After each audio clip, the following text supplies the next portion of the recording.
Le 20 janvier s'ouvre la 27e édition de Faits divers. Ce festival imaginé par Christophe Martin et ses équipes ne cesse de célébrer la danse contemporaine sous toutes ses formes. Cette édition a comme une envie contagieuse de se plonger dans le passé pour donner un nouveau souffle au présent. La programmation s'articule autour de la mémoire de la danse et c'est vivifiant. Par mémoire, Faits divers entend répertoire, hommage, recréation, histoire, rituel, récit et tant d'autres mots savoureux qui ouvrent des mondes de danse. Nous sommes donc invités à redécouvrir ou à découvrir pour notre plus grande joie. Tous danseurs et partenaires du festival, avec 4 voix de femmes chorégraphes dans le podcast, Josette Baïz, Maëva Lamolière, Christine Gérard et Betty Chomanga. Aujourd'hui, je reçois Maëva Lamolière, chercheuse et chorégraphe pour Faits divers. Maëva présente le 23 janvier Looking for Carlotta, une conférence dansée avec Carlotta Ikeda, une figure féminine du Butoh à laquelle elle a consacré 10 ans de recherche. Dans cet épisode, Maëva raconte le Butoh, le parcours de Carlotta entre le Japon et la France, ses apports au champ chorégraphique. Ce temps fort, Carlotta Ikeda s'accompagne également d'une exposition à l'espace culturel Bertin Poiré, réalisée à partir du fonds d'archives Carlotta disponible au CND. On l'écoute avec joie. Bonjour Maëva. Bonjour Dorothée. Merci de m'accueillir comme ça par un écran interposé en ce mardi matin. Avec grand plaisir, merci à toi pour l'invitation. Alors Maëva, comment aimes-tu te présenter ?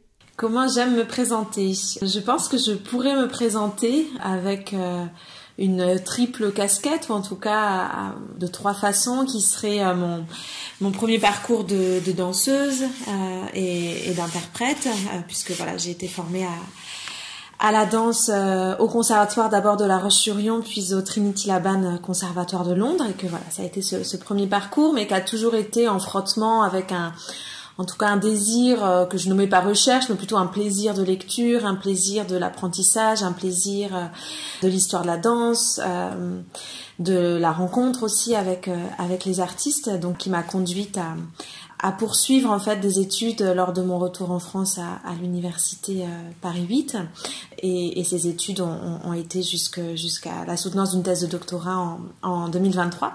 Et puis une autre casquette, un autre endroit de travail qui serait l'endroit de la pédagogie, qui m'a aussi animée de nombreuses années, puisque j'ai obtenu un diplôme d'État en danse contemporaine en 2016, et que l'endroit de la transmission a été un endroit aussi vivifiant et stimulant. C'était important pour toi d'avoir finalement ces 3 facettes, de pouvoir les combiner. En tout cas, ça a créé un certain équilibre qui m'a stimulée, qui m'a donné aussi des façons à chaque fois de décentrer. Voilà, quand j'étais trop dans la recherche, retourner à la transmission, par exemple, de la culture chorégraphique à des enfants, ça me permettait de revenir après à ma recherche différemment. C'était aussi une façon de me réinscrire dans un présent, de me remettre dans mon corps pour après retourner dans les archives. Donc ça a créé comme ça une sorte de dynamique assez vivifiante et fructueuse, qui était importante, ouais, c'est sûr.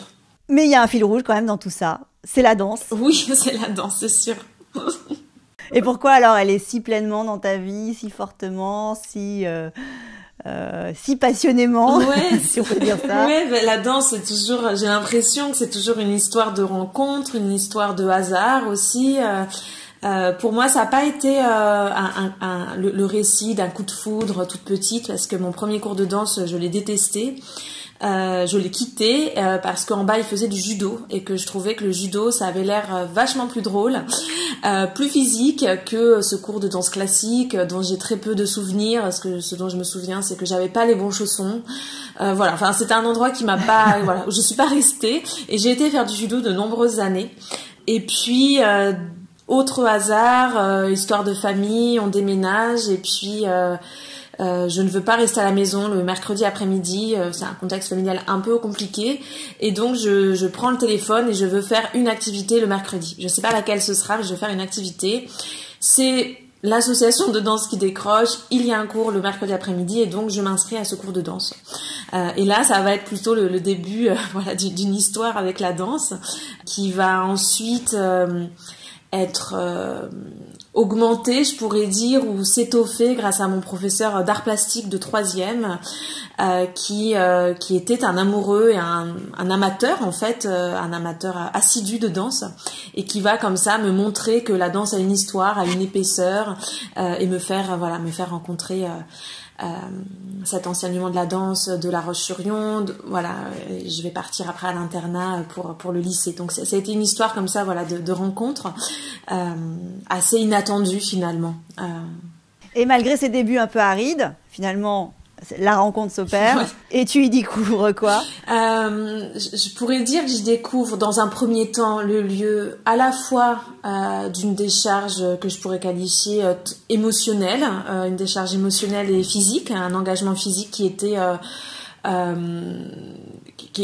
pour lequel j'avais goût en tout cas, que je retrouvais la possibilité d'un rapport, oui, à une physicalité que j'avais sans doute traversé moi avant dans le judo, une décharge émotionnelle qui était sans doute salvatrice pour moi à l'époque. Voilà, j'ai 11 ans à peu près à ce moment-là, et puis plus tard quand j'arrive au conservatoire de La Roche-sur-Yon à 15 ans, que je découvre la culture chorégraphique, il y a comme ça un pan qui s'ouvre pour moi, et la possibilité que la danse rencontre aussi cet attrait que j'avais pour les études, pour le dire vite, et que là je me rendais compte que je pouvais faire quelque chose de la danse qui n'était pas simplement l'activité de danser, qui était déjà énorme pour moi, et qui a été la possibilité d'une prise comme ça sur un présent peut-être un peu trouble pour moi à l'époque, dans ce début d'adolescence, mais cette rencontre aussi avec l'épaisseur de la culture chorégraphique, les rencontres avec les artistes, ça a été, je sais pas, une sorte de découverte d'un monde dans lequel je n'ai pas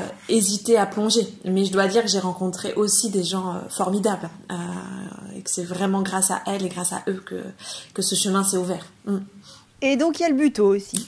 Oui, le buto, c'est une histoire finalement qui apparaît dès La Roche-sur-Yon. J'ai 15 ans.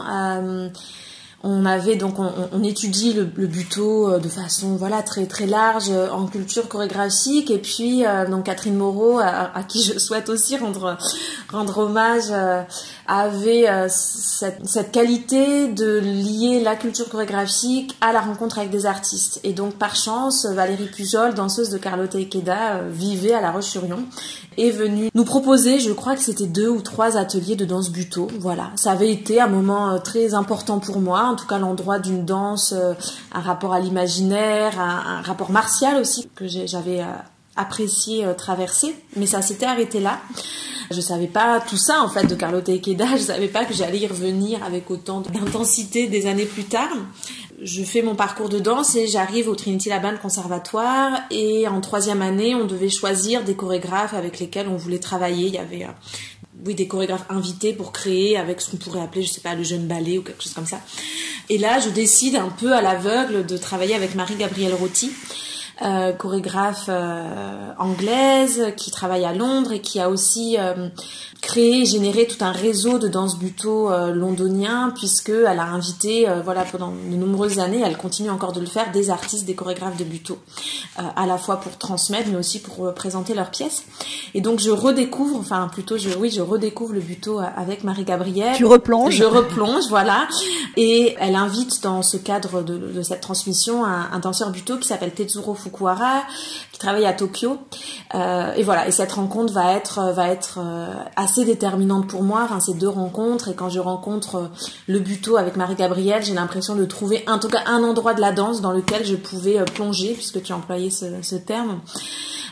Tetsuro va aussi me proposer de travailler avec lui après mon diplôme en 2012, et voilà, ça va signer comme ça cette rencontre pratique avec le buto. Et quand je reviens en France, à Paris, je décide d'aller un peu me former, continuer cet apprentissage ou cette rencontre plutôt avec le buto, donc à Paris, autour, donc je vais suivre les ateliers par exemple de Gyuri Saitsu, de quelques praticiens et praticiennes. Et dans le cadre de mon mémoire de master en 2014, juste avant finalement ce projet de mémoire apparaît avant que Carlotta Ikeda décède et nous quitte. Donc j'ai pas le temps finalement de rencontrer vraiment la compagnie Ariadone avant son décès, mais dans le cadre d'un dispositif du CND qui s'appelle Danse en amateur et répertoire, Valérie Pujol et Dominique Petit décident en 2014 de remonter Haruno Seiten, qui est une pièce de Mirobuchi et Ikeda, avec l'atelier amateur du conservatoire La Roche-sur-Yon.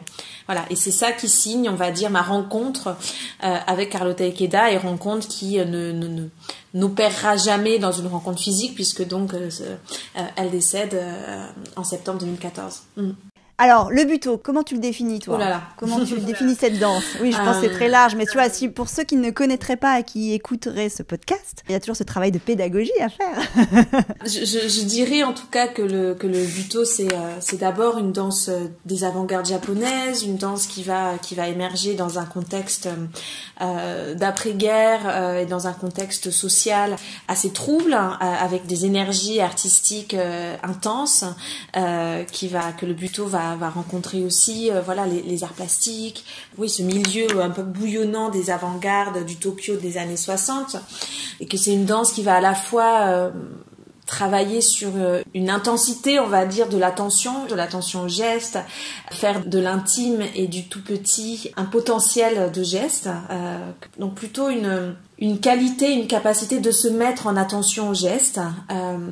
C'est aussi donc une danse qui prend racine dans le cabaret, donc avec un rapport à la présence, à l'érotisme, mais un érotisme bien loin finalement peut-être de la représentation qu'on en a si on pense musical parisien, un érotisme qui se frotte au grotesque, un érotisme qui se frotte au parodique, un érotisme un peu irrévérencieux, qui aussi prendrait racine ou appui dans une culture du début du XXe siècle qu'on trouve dans les arts populaires, dans les avant-gardes des années 20 qui s'appelle l'Eroguro non sensu, qu'on pourrait traduire par érotique, grotesque, non-sens, enfin en tout cas une esthétique qui va frotter dans un même geste presque érotisme, macabre, perte de repères aussi, et que le corps ou la corporéité va être l'endroit d'un renouvellement. Pas mal déjà. Et Carlotta Ikeda alors?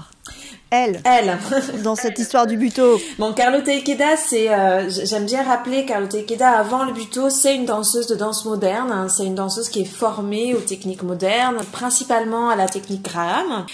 C'est toujours, pour moi, ça a été une vraie découverte, en fait, de la découvrir dans les archives, voilà, en juste au corps académique, dans des postures extrêmement graphiques, ou dans quelques photos qu'on a de la première compagnie de danse moderne pour laquelle elle danse, qui s'appelait la Michiko Yano Modern Dance Company. On a l'impression de voir un chœur grahamien.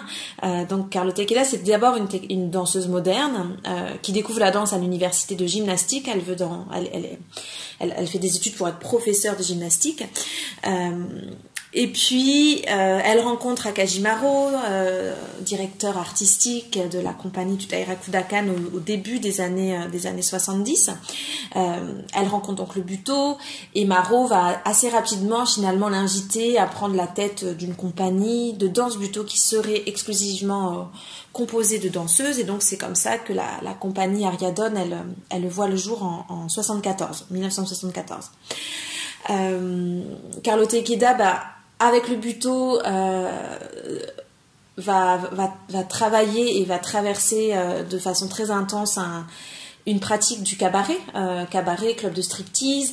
Elle va même avoir 2 groupes de cabaret qui vont partir en tournée en parallèle en fait aux productions buto. Donc c'est aussi une danseuse de cabaret, une danseuse de striptease. Et puis par un concours de circonstances, de rencontres, elle va arriver en France avec Mirobuchi Ko et Yoshioka Yumiko en 77.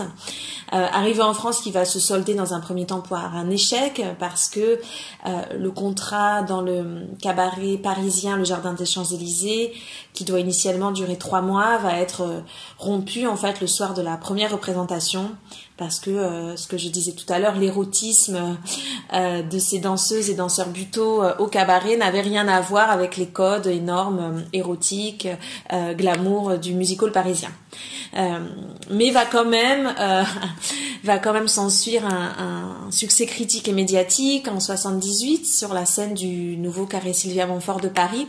Et donc ce moment, ce que Sylviane Pagès, la chercheuse en danse Sylviane Pagès, nomme ce moment buto autour de l'année 78, va vraiment marquer le début comme ça d'une insertion progressive de Carlota Ikeda dans le chant chorégraphique français, et Carlota va même s'inscrire pleinement dans le chant chorégraphique français, puisqu'elle va acheter une maison, un studio de danse à Bordeaux en 97. Donc elle va finir par s'implanter définitivement, on pourrait dire, en France au début des années 90 et de façon très symbolique et pérenne en 97, à partir de 97. Et alors, qu'est-ce qu'elle apporte, elle, au Butoh ? Je pense qu'elle apporte une autre possibilité de regarder déjà l'histoire du Butoh, parce que l'historiographie en Butoh est principalement faite autour de figures d'hommes, Hijikata Tatsumi, Onokazo, Maru Akaji, Mirobushiko. On a comme ça une succession Ushio Amagatsu de figures d'hommes auxquelles on se réfère constamment quand on pense au Butoh. Donc déjà, je pense que Carlota Ikeda, elle ouvre comme ça déjà la possibilité de repenser cette historiographie Butoh au prisme de ces danseuses. C'est pas la seule danseuse de Butoh. De ce fait, de son travail trouble et complexe autour de la catégorie féminin, elle vient comme ça mettre en crise les représentations de genre que l'on peut trouver en Butoh. En tout cas, elle s'empare de ces questions de façon virulente, de façon aussi subversive. Elle propose dans le chant chorégraphique français une figure de la femme qui danse assez... qui vient se frotter aux figures des danseuses qu'on trouvait plutôt dans le chant de la danse contemporaine à ce moment-là. C'est une corporéité monstrueuse, c'est une corporéité trouble, c'est une corporéité en métamorphose, une corporéité vieillissante aussi, parce que Carlota, elle arrive en France, elle est pas toute jeune et elle va danser jusqu'à plus de 70 ans. Donc elle vient comme ça aussi proposer une autre possibilité d'être danseuse sur la scène. Et puis elle vient aussi ouvrir, ou en tout cas la façon dont moi je l'ai perçue ou lue ou interprétée, c'était ce rapport fondamental au cabaret. Et c'est aussi la possibilité de regarder comment le cabaret a été le lieu d'une fabrique du geste Butoh. Et donc toi, pendant ce festival de faits divers, tu arrives avec ta conférence dansée autour de Carlota. Pourquoi as-tu imaginé un format de conférence dansée pour aller à la rencontre de Carlota et pour faire connaître Carlota ? Oui, finalement je commence à travailler sur Carlota Ikeda dès 2014 et de façon assez surprenante, inattendue, le chorégraphe brésilien Marcelo Evelyn me propose de venir en Uruguay où il programmait en fait un festival qui était à la fois un espace de présentation de travaux, mais un espace de pratique collective. Et il me formule la chose à peu près de cette façon. Il me dit, écoute, moi ça m'intéresse, Carlota Ikeda, ça fait des années que de toute façon je suis habitée aussi par la figure de Hijikata, que je vais beaucoup au Japon, que le Butoh est un geste en tout cas qui me fonde aussi. Ça m'intéresse, je veux programmer que des femmes dans le cadre de ce festival. Viens et présente quelque chose autour de ta thèse, mais quelque chose de façon performée. Et j'avoue, au début, cette invitation, elle m'a jetée dans un trouble, dans une sorte de tension, parce que je savais pas comment me positionner face à ça. Je savais pas ce que je pouvais montrer, j'avais accès aux archives, j'en avais certaines. Mais comment performer ça en étant à ma place ? C'était un moment où la recherche était aussi naissante, donc j'avais finalement de très vastes hypothèses, mais j'avais pas beaucoup de résultats, ou en tout cas les hypothèses étaient formulées de façon encore très très vaste et très très floue. Je savais pas comment danser parce que je voulais pas me mettre en copie, je voulais pas faire comme, je voulais pas imiter. Donc c'était un moment un peu vertigineux. Et en même temps, j'avais l'intuition que ces archives devaient être montrées, que la danse de Carlota Ikeda, elle venait aussi troubler ma propre danse. Et que cet espace performatif, on pourrait dire, pouvait être un espace d'une autre prise de parole, ou en tout cas d'un autre regard sur Carlota Ikeda, et non pas tant mettre à jour ce qu'on appellerait les résultats de la recherche, mais plutôt mettre à jour une démarche de recherche ou un état de recherche et un rapport à l'affect de cette recherche. Donc c'est comme ça que c'est construit la conférence dansée, autour d'un désir d'adresser les archives, parce que je me disais que ça pouvait être incroyable que en Uruguay en 2019 un petit collectif de danseuses et danseurs regarde ensemble Carlota Ikeda. Ça me touchait beaucoup, et que oui, j'avais l'espace de prendre une autre place et d'éclairer aussi ma posture dans cette démarche de recherche. Et tu y apportes quel ton, quelle tonalité ? Donc il y a la performance, c'est sûr, tu voulais pas singer, tu voulais pas imiter. Oui. Et puis il y a aussi la parole, j'imagine, parce que c'est une conférence dansée. Oui, en fait, j'essaie de tenir un équilibre entre à la fois les archives, il y a des temps vraiment d'extraits vidéo, de photos, des temps d'adresse plus pédagogiques, mais là où j'essaie d'emmener en tout cas le travail notamment pour Faits divers là, et puis aussi à Bordeaux, dans ce temps d'hommage à Carlota Ikeda, et maintenant aussi peut-être que la thèse est passée, le travail de reprise là de la conférence dansée, c'est d'être plutôt sur un récit, quand il y a parole, qui soit informatif, parce que l'enjeu est aussi de donner un certain nombre d'éléments, un certain nombre de contextes au regard des archives, mais sur un ton plutôt de l'intime, de comment j'ai découvert, comment j'ai trouvé, comment je me suis plongée dans les archives, et moins sur un ton universitaire, comme j'ai pu avoir peut-être dans les premiers temps de la conférence dansée. Donc de trouver cet équilibre entre partager des informations, de dates, de contenu, d'hypothèses, mais sur un ton qui soit toujours dans ce dialogue plutôt intime, ce dialogue affecté en fait que j'entretiens avec Ikeda. Et puis l'espace de la danse, c'est un espace qui s'est ouvert et qui continue de s'ouvrir petit à petit, c'est-à-dire qu'en Uruguay en 2019, je danse quasiment pas, je ne veux pas danser, j'ai trop peur. Et puis peut-être que là, au fur et à mesure de ce trajet, la thèse étant aussi finie, un espace qui s'ouvre et qui répond plutôt à la question de finalement qu'est-ce que la danse d'Ikeda a fait à ma propre danse, c'est-à-dire je l'ai regardée danser pendant ça fait plus de 10 ans maintenant.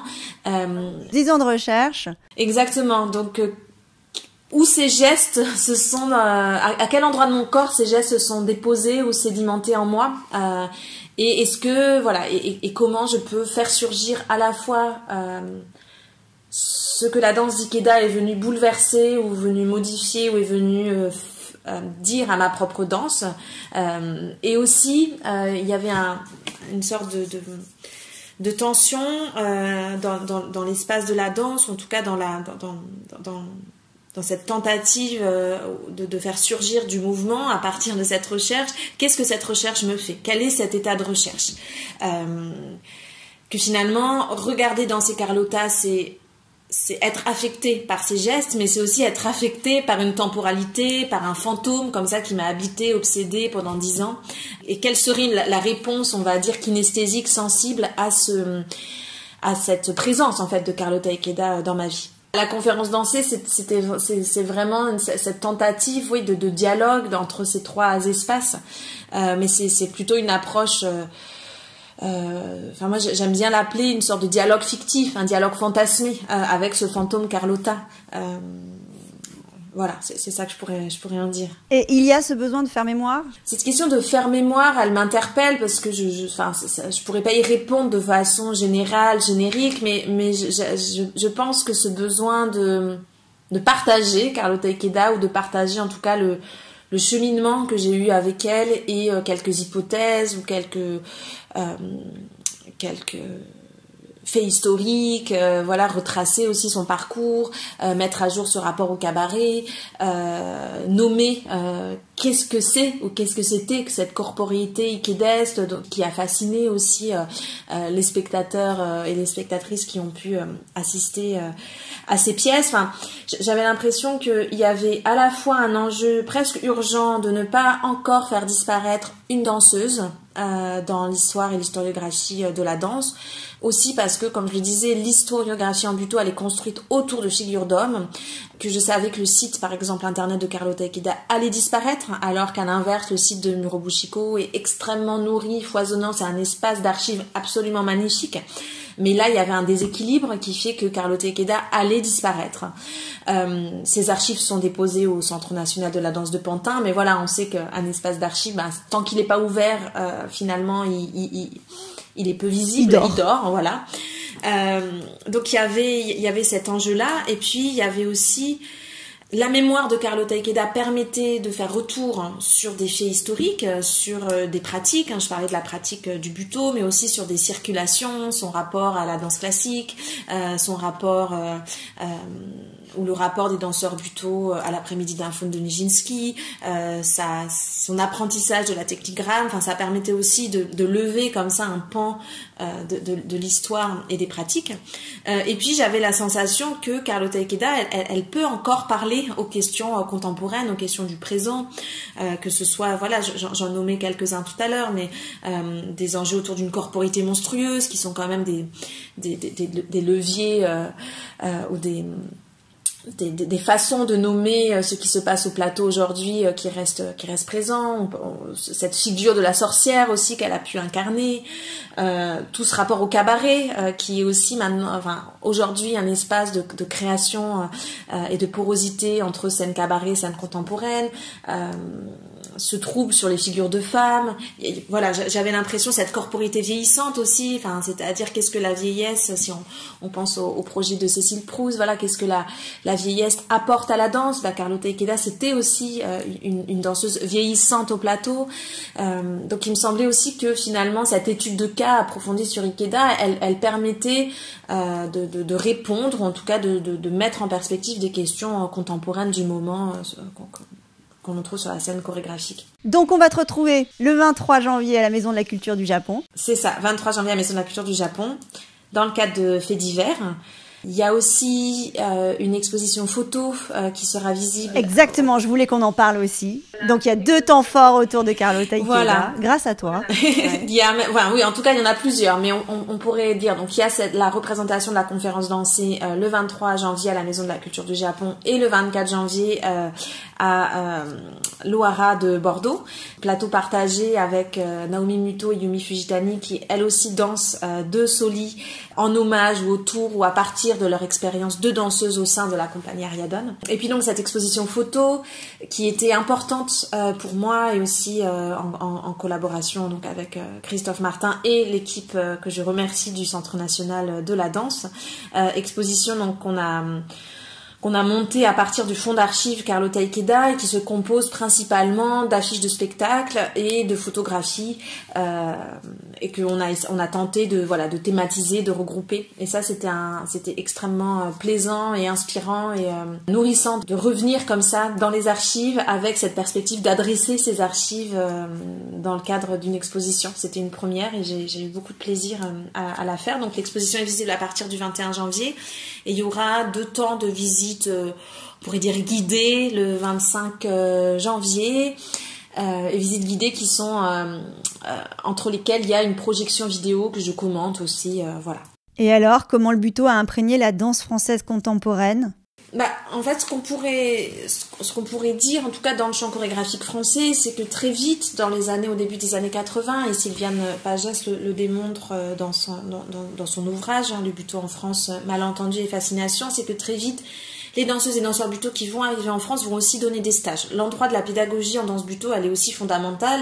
C'est une stratégie de survie, mais il y a eu aussi un désir des danseurs et danseuses contemporains qui travaillaient dans le champ chorégraphique français, on va dire, mais aussi plus largement européen, de venir rencontrer la danse buto. Donc certains, dont par exemple le cas de Catherine Divirès et Bernardo Monte, sont partis à Tokyo chez Kazuo Ono pour une longue immersion, mais aussi ces danseurs et danseuses buto en France ont transmis et ont notamment transmis et enseigné dans des écoles supérieures de danse contemporaine. Et là, je pense notamment à la présence d'Ikeda au CNDC d'Angers ou la présence de Komuro Bushi un peu plus tardif aussi au CNDC d'Angers. C'est-à-dire que les danseurs contemporains des années 80, 90, début des années 2000, finalement rencontrent dans leur parcours de formation la danse buto. Et il me semble que la porosité, peut-être, elle se passe dans cet endroit, voilà, de rencontre du geste. Après, il y a eu quelques collaborations un peu plus, voilà, célèbres, comme Emmanuel Huynh et Akira Kasai, ou même Carlotta Ikeda qui a travaillé en 90 avec le danseur Hervé Diaz-Naz. Donc il y a eu comme ça des espaces de rencontres, de duos, mais c'est plutôt, j'ai l'impression, dans l'endroit de la formation, de la rencontre vraiment gestuelle, sensible, kinesthésique que le buto va infuser, on va dire, sur les pratiques contemporaines. Finalement, les danseurs, danseuses des années 70 disparaissent petit à petit, mais quelqu'un comme Yoshioka Yumiko, qui était au premier temps d'Ariadne, continue de transmettre la danse Butoh mondialement. Elle est partout. C'est incroyable cette vivacité et cet engouement pour la pédagogie. Mais je pense aussi à Maruo Akagi, donc le fondateur du Dairakudakan, compagnie qui est régulièrement aussi invitée à la Maison de la Culture du Japon, qui enseigne encore, qui produit encore. Et dernièrement, par exemple, il a créé un duo avec François Chéniaud qui s'appelle Gold Shower. Et donc c'est aussi un autre espace finalement d'actualisation, de porosité ou de rencontre avec la danse Butoh, c'est-à-dire que c'est peut-être moins il y a peut-être moins de danse Butoh dans les formations supérieures en danse, mais par contre il y a encore des danseuses, des danseurs qui vont chercher ce geste, qui vont le rencontrer, et il me semble là que ce duo entre Maruo et Chéniaud est peut-être un peu représentatif de ce parcours-là. Et en guise de conclusion, qu'est-ce qui est important pour toi ? Ce que je pourrais dire, en tout cas, c'est que oui, qu'il y a urgence, en tout cas, à écrire l'histoire du Butoh au prisme de ces danseuses et de ces chorégraphes, parce qu'en fait, elles ont tout de même été largement occultées par cette domination d'hommes. Merci infiniment Maëva pour ce moment avec toi. Merci Dorothée pour cet échange. On se retrouve le 23 janvier à l'Espace culturel du Japon et aussi dès le 21 pour l'exposition autour de Carlotta Ikeda. Merci, à très vite. Salut, ciao ciao. Voilà, clap de fin, à très vite pour refaire danser les mots ensemble le temps d'une conversation. Merci d'avoir passé ce moment avec nous et n'oubliez pas, nous sommes tous danseurs. Le podcast est disponible sur de nombreuses plateformes, alors abonnez-vous pour ne pas manquer de nouvelles rencontres autour de la danse. Et surtout, n'oubliez pas de laisser un mot doux ou une note 5 étoiles sur iTunes ou Apple Podcasts. Ah, j'oubliais, n'hésitez pas à m'écrire sur l'Instagram Tous Danseurs si vous avez des questions.